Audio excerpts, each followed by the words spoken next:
बातों को कैसे ये माना करे, तेरे बातों को कैसे यकीन करे,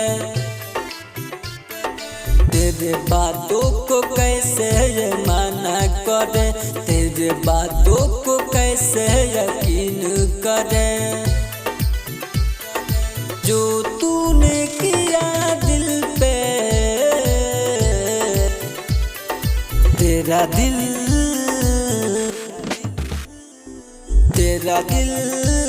बेवफा है और तू भी बेवफा है।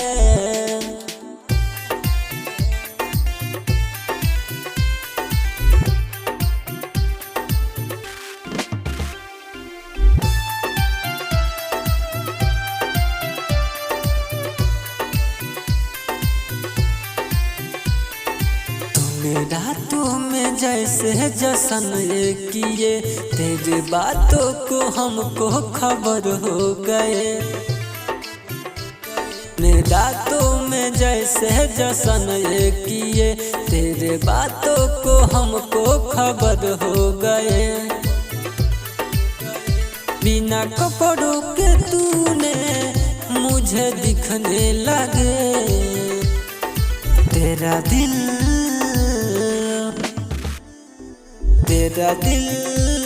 बेवफा है और तू भी बेवफा है।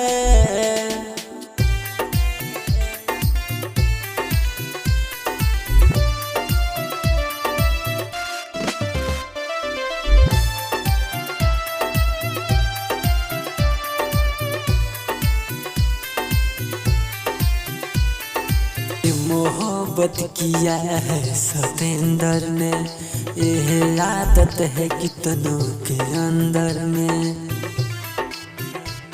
ये मोहब्बत किया है सतेंद्र ने, यह आदत है कितनों के अंदर में।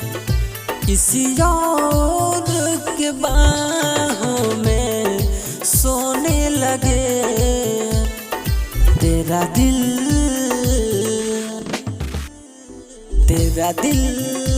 बेवफा है और तू भी